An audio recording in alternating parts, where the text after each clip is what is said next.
નમસ્કાર, હું છું ગોપી ગાંગર. આપ જોઈ રહ્યા છો નિર્ભય ન્યૂઝ. ચૂંટણીની તારીખની ઘોષણા બસ હવે થોડીક જ મિનિટોમાં થઈ જશે અને ચૂંટણીની તારીખોની એ પહેલા જ ઘોષિત થાય એ પહેલા જ જે કેન્ડિડેટ્સ છે તેમને તૈયારીઓ શરૂ કરી દીધી છે. અત્યારે આપણી સાથે વલસાડના ઉમેદવાર અનંત પટેલ કોંગ્રેસના જોડાઈ ગયા છે. અનંતભાઈ, વલસાડની અંદર તૈયારીના ભાગરૂપે આપે તો કેમ્પેનિંગ શરૂ કરી દીધું છે. આ વખતે શું નવું હશે?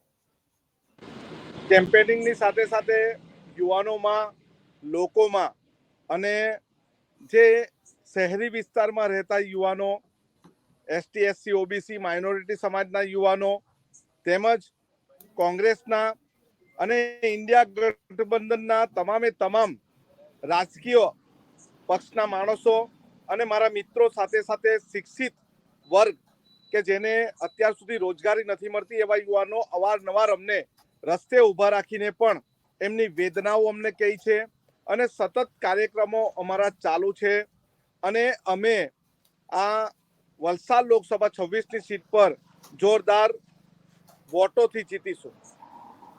પણ અનંતભાઈ, સવાલ અહીંયા એ ઉભો થઈ રહ્યો છે કે તમે કહી રહ્યા છો કે જીતશો, સામે ભારતીય જનતા પાર્ટી છે, 5 લાખ પ્લસની લીડથી જીતવાનું દાવો કરી રહ્યા છે. ભારતીય જનતા પક્ષે એવો ઉમેદવાર મૂક્યો છે જે આખા વલસાડ જિલ્લા, ડાંગ જિલ્લા કે આખા વિસ્તારનો નથી. એ ઉમેદવાર સુરતમાં રહે છે અને કોઈ દિવસ આ વાંસદા વિસ્તાર, કપરાડા વિસ્તાર, એમને પૂછો તમે તમારા વિસ્તાર, તમારામાં કેટલા વિસ્તારો આવે છે, કયા કયા લોકો રહે છે, એ પણ એમને ખબર નથી. અને 5 લાખ શું, 5 લાખ કરતા વધારે વોટોથી અમે જીતીશું. તમે કહી રહ્યા છો તમે જીતશો, પરંતુ ધવલ પટેલ જે તમારી સામે જેમને મેદાનમાં ઉતારવામાં આવ્યા છે, સૌથી વધારે ભણેલા ગણેલા છે અને કોર્પોરેટ જોબ કરતા હતા, એ છોડીને પોલિટિક્સમાં આવેલા છે. તમને લાગે છે ફાઇટ તો ટફ થશે? કોર્પોરેટ જોબ કરતા હોય ને પોલિટિક્સમાં આવે ને એક પણ સફળ કોઈ પોલિટિશિયન બન્યું હોય તેનું ઉદાહરણ તમે આપો.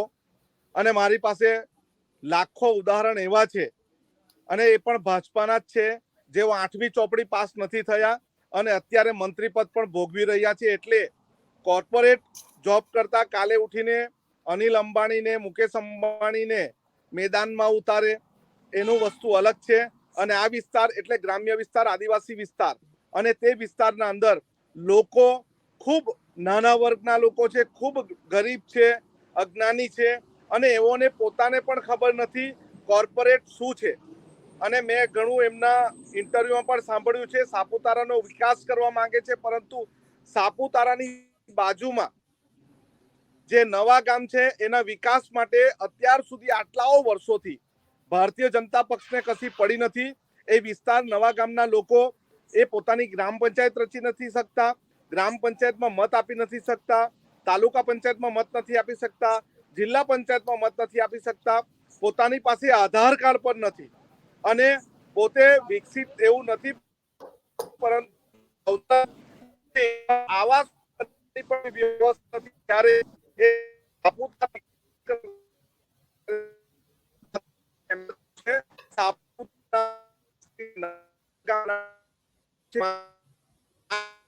આનંદભાઈ, આપનો અવાજ વચ્ચે અમારો વિકાસ છે. આનંદભાઈ, આપની વાત ફરીથી, કારણ કે વચ્ચે ઓડિયો આવતો નહોતો.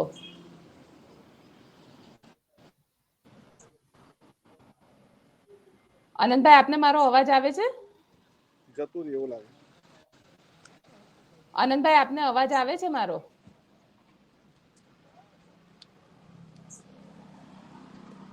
આનંદભાઈ, આપને મારો અવાજ આવી રહ્યો છે? વત્સલભાઈ ફોન કરો.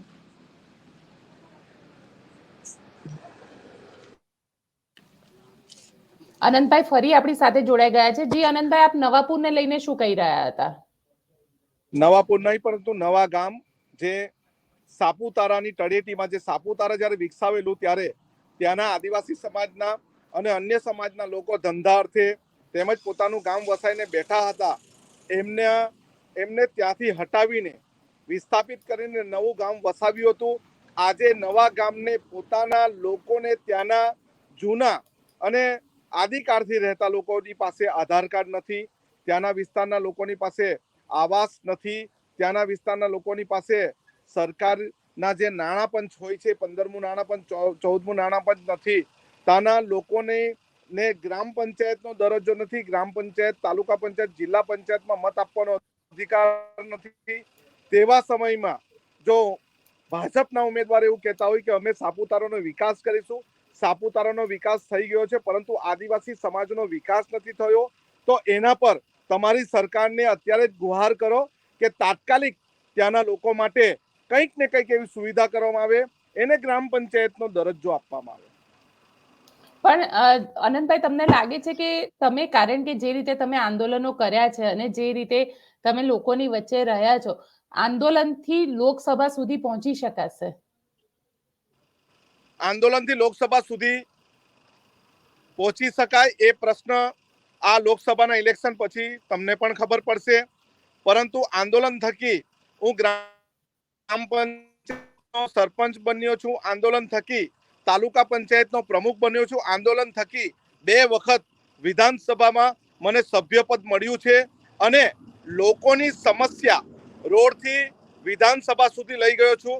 હવે મને તક મળશે તો આંદોલન થકી રોડથી લોકસભા સુધી લોકોની સમસ્યા લઈ જઈશ અને ઇન્ડિયા ગઠબંધન સરકાર બનાવશે. પણ તમે વાંસદા પૂરતા અત્યાર સુધી લિમિટેડ છો, આખા વલસાડની અંદર કઈ રીતે લોકો તમને, કારણ કે લોકો માટે તમે લોકો પાસે જશો તો લોકોનો એક મુદ્દો પણ હોવો જોઈએ ને, લોકો પાસે પણ એક મુદ્દો લઈને જશો, એ કયો મુદ્દો હશે? અત્યાર સુધી ઉમરગામના વિસ્તારમાં ઉદ્યોગોની સામે જે જમીનમાં એવો પ્રદૂષિત પાણી નાખે છે અને જમીનમાંથી ખેડૂતો પીવાનું પાણી હોય, સિંચાઈનું પાણી બોરિંગમાં વાટે જે કાઢે છે, લાલ પાણી આવે છે. પ્રદૂષણ વાપી વિસ્તારમાં ખૂબ મોટી સમસ્યા છે. તેવી જ રીતે વલસાડ વિસ્તારના કાંઠા વિસ્તારોમાં જમીન ધોવાણની સમસ્યા દરિયાની ખૂબ મોટી છે. આદિવાસી વિસ્તારમાં ડાંગ, કપરાડા, વાંસદા, ધરમપુર, ઉમરગામ વિસ્તારમાં જે પાર તાપી નર્મદા રિવર લિંક પ્રોજેક્ટની વાતો કરવામાં આવે છે, એમાં પણ અમે ખૂબ આંદોલન કર્યા છે. ત્યારબાદ અત્યારે ગુડ્સ ટ્રેન જે સોનગઢથી લઈને અત્યારે પાલઘર સુધી જવાનું છે, એમાં જમીન સંપાદનના મુદ્દાઓ છે, ભારતમાલા પ્રોજેક્ટના મુદ્દાઓ છે, અહીંના આદિવાસી બહુલક વિસ્તારમાં પેસા એક્ટ અને અનુસૂચિ 5નો મુદ્દો છે. આ જ વિસ્તારમાં ડાંગ વિસ્તારમાં સફારી પાર્ક બનાવવાનો મુદ્દો છે. એવા ઘણા બધા મુદ્દાઓ છે જેના માટે અમે રોડ પર બેસ્યા છે, રોડ બ્લોક કર્યા છે અને આંદોલન કર્યા છે. થોડા સમયો પહેલા જ રવિ અને સુનિલ નામના ડાંગના યુવાનોનું અપમૃત્યુ પોલીસ સ્ટેશનમાં થયું હતું. એના માટે પણ અમે આંદોલન ચલાવ્યું હતું અને જે પણ પોલીસ એમાં ખોટી રીતે આદિવાસી સમાજના છોકરાઓને દુષ્પ્રેરણા આપી હતી, એમને અમે જેલના સળિયા પાછળ પણ મોકલ્યા છે. આવા ઘણા આંદોલન છે જે માત્ર ને માત્ર વાંસદા પૂરતા ન હતા, એ વલસાડ જિલ્લાના, ડાંગ જિલ્લાના, તાપી જિલ્લાના અને સુરત જિલ્લાને સ્પર્શે એવા પ્રશ્ન હતા. એના માટે અમે લોકોની સાથે રહ્યા છે, લોકો માટે લોકોએ મારા માટે લડવાનું છે, મને કેન્દ્ર સુધી પહોંચાડવા માટે લડવાનું છે. કારણ કે આ સરકાર, એવું એના સરકારના સાંસદ એવું કહે છે, અમે 400 ને પાર જશું તો અમે આ સંવિધાન બદલીશું. સંવિધાન બદલવાથી ફાયદો કોને થાય છે, નુકસાન કોને થાય છે, તમે સારી રીતે જાણો છો. પણ અનંતભાઈ, સવાલ એ આવે છે ને કે વિધાનસભાનું ઇલેક્શન હતું, તમારા ઉપર હુમલો થયો હતો. આ વખતે પણ કારણ કે ચૂંટણી છે, સામ દામ દંડ ભેદની રાજનીતિ પણ હશે, આ બધાનો કઈ રીતે જવાબ આપશો? સામ દામ દંડ ભેદમાં અમે માનતા નથી. અમે લોકોની સાથે રહેવામાં, લોક સમસ્યાને ઉજાગર કરવામાં અને લોક સમસ્યાને સાથે રાખીને આંદોલન કરવામાં અને આ બહેરી મૂંગી સરકારના કાન અને નાક ખોલવામાં અને મોં ખોલવામાં માનનારા છે. એટલે અમે લોકોની સાથે, લોકોની અત્યાર સુધી સમસ્યામાં એમની સાથે આંદોલન કરીશું અને પરિણામ જે પણ આવે, અમે પરિણામ માટે નહીં પરંતુ અમે લડવા માટે છીએ અને લડીને જીતવા માટે છીએ. હવે પછીની રણનીતિ શું હશે? છેલ્લો સવાલ.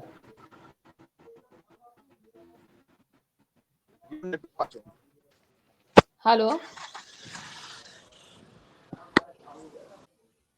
લાગે છે આનંદભાઈ સાથે સંપર્ક નથી થઈ શક્યો. આદિવાસી વિસ્તારની અંદર છે, ત્યાં આગળ નેટવર્કનો પ્રોબ્લેમ છે, પરંતુ હા એ સ્પષ્ટ છે કે તેમને કહી દીધું કે તેઓ લોકોની વચ્ચે રહેલા છે અને લોકો માટે આંદોલનો કર્યા છે. ખાસ કરીને આદિવાસી વિસ્તારોના વિકાસ માટે આંદોલન કર્યા છે, જળ જંગલ જમીનને બચાવવા માટે આંદોલનો કર્યા છે. એટલે જે ધવલ પટેલ છે, જે આને આ વખતે ટિકિટ આપવામાં આવી છે, તે પણ એ વિસ્તારમાં તેમનું કહેવું છે આનંદ પટેલનું કે તે વિસ્તારના સ્થાનીય નથી, તેઓ સુરતમાં રહે છે અને લોકો વચ્ચે પણ ક્યારેય તેઓ દેખાયા નથી. તો જોવાનું પણ દિલચસ્પ રહેશે કે શું થશે આ ચૂંટણીના જંગમાં. આનંદભાઈ સાથે ફરીથી પણ આપણે વાતચીત કરતા જ રહીશું આવી રીતે, કારણ કે હવે ચૂંટણીનો માહોલ જામી ચૂક્યો છે અને ગમે તે સમયે ચૂંટણીનું અનાઉન્સમેન્ટ થઈ શકે છે.